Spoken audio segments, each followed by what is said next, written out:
Kailan nga ba dapat magpa-PMS? Hello mga paps, I'm Kuya Shane at kung hindi pa kayo subscribers sa aking YouTube channel, press the subscribe button. Okay, kailan nga ba dapat tayo magpa-PMS? Well, normally, nagbe-base tayo ng PMS dun sa pag-change oil ng ating sasakyan. Pero ang suggestion ko sa inyo, kung ano yung standard ng inyong manufacturer, yun din yung sana sundin ninyo. Like, may mga manufacturer dyan na every 5,000 kilometers or 3 months. Meron din mga manufacturer na every 6 months or 10,000 kilometers. So, kung ano yung standard nila, mas okay na yun din yung sundin natin. Okay, so yun, halimbawa sa oil, kasi yan naman yung talagang common na pinagbabasihan kung kailan magpapa-PMS. So, depende yan dun sa oil na huling nilagay sa inyong sasakyan. Like for example, ang nilagay sa inyong sasakyan is yung nilagay na oil is mineral. So, that's good for 3 months or 5,000 kilometers. Kung fully synthetic naman yung nilagay sa inyo, that's good for 6 months or 10,000 kilometers kung ano man yung mauna. Pero yan, may mga magtatanong dyan, commonly, ito yung common na question eh.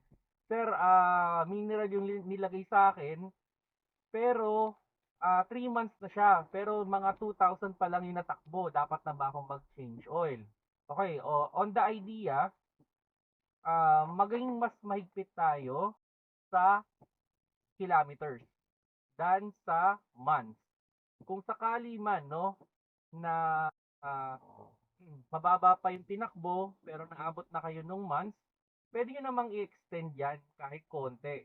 Like for example, dun sa mineral na 3 months, pwede naman natin gawin yan ng mga 4 months. Kung sa mineral naman, sa polysynthetic naman, pwede nating i-ano yan, di ba 6 months yung standard, pwede naman natin maximum ng 8 months. Pero wag na sana natin paabutin ng isang taon. Okay? Kumbaga, kung ang maximum is 6 months, yun, 8 months lang tayo.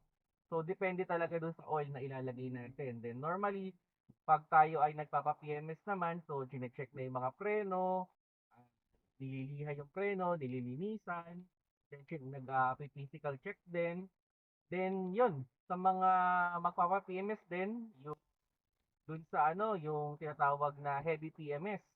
So, yung heavy PMS, normally every, ano yan, 40,000 kilometers or 2 years.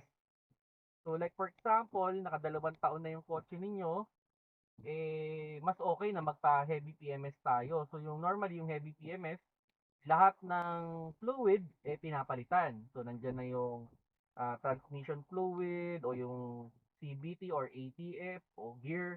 Then meron din diyan yung ating brake fluid, nagde-drainage tayo ng brake fluid, tsaka ng coolant. Then aside doon sa iba pang fluid na meron yung kotse ninyo, lahat yan papalitan. So dito, ayun, may mga common din question dyan. Sir, hindi pa accumulated yung kilometers pero nasa taon na. Pwede naman nating i-extend yan. Like for example, sa transmission fluid, like 3 months, every 2 years yan. So pwede naman nating i-extend yan. Maximum na natin dyan 3 taon. Okay? Pero, yun nga, sabi ko lagi, dapat mas maging mahigpit tayo sa kilometers. Okay? Than sa months or sa years. So, halimbawa, ganun din yung mga coolant, ganun din yung ating brake fluid. So, kung ano pa man yan, mga differential fluid or anything na pwede nating palitan, dapat na talagang pinapalitan dyan. Then, yun nga, nag-aano rin yan, nag-cleaning. Like sa mga diesel, yung EGR, nag-cleaning na rin. Then, yung mga throttle, yan, nililinisan na natin yan. Then, syempre, yung ano, ayan, pag sa PMS pala, yung regular PMS, yung spark plug, kina-check din natin yan. Then yung mga iba pang item dyan, like for example, yung injector, yan, nililinis din yan. Kung sakaling may budget, maganda, yan. So, yun yung pinaka-idea, no, sa PMS, no, kung kailan dapat pini-PMS. So, normally, mag-base tayo dun sa oil na ginamit natin na huli. So, normally naman, sa mga shop, meron naman yung standard silang ginagawa kung ano yung PMS nila. Meron silang iba, may checklist. So, doon sa checklist, titignan nila lahat yun nasa checklist na yun, kung okay ba lahat. Then, yun. Kung may nakita silang problema, di i-report sa inyo, then eventually, ipapagawa ninyo or bibigyan kayo ng quotation kung magkano yun. Yan, like for example, check nyo pa dyan, yung mga shock, yan, gulong, nagta-tire rotate din ng gulong. Kung may mga bushing na may problema, okay, mga engine support, yan. Baga, ang idea kasi talaga sa pagkokotse, as much as possible, dapat inuunahan talaga natin yung problema. Yan. Kumbaga, wag na nating hintayin pang magka-problema. Much better na unahan na natin or kumbaga, wag na natin palalain. Kasi minsan meron tayo pag na may napabayaan tayong isa, pwedeng manganak yun ng problema. So hindi rin yung maganda. Then kung sakali man, kung halimbawa tingin nung technician o nung mechanic na magkakaproblema na, much better na maunahan na natin. Kumbaga, para hindi tayo maabala sa kalsada, tandaan natin, mahal magpagawa sa kalsada.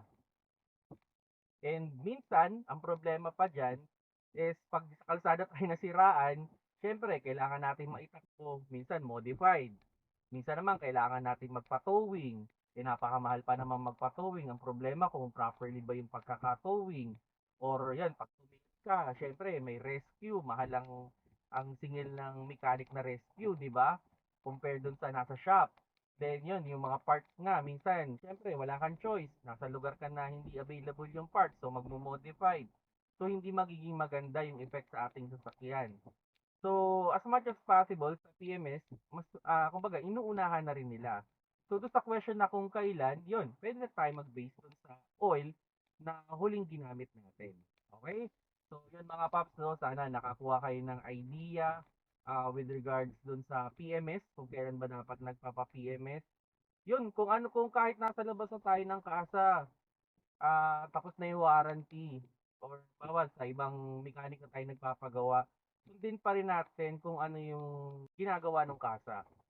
Sabihin na natin, medyo, minsan costly siya, pero better yon kasi nga, yung pag-aalaga kasi talaga dapat sa yung kotse natin, para hindi tayo itirik, at hindi rin tayo gumastos ng malaki. So yung mga paps, no, kung nagustuhan nyo yung video, like naman mga paps, salamat sa mga nanonood, sa mga video.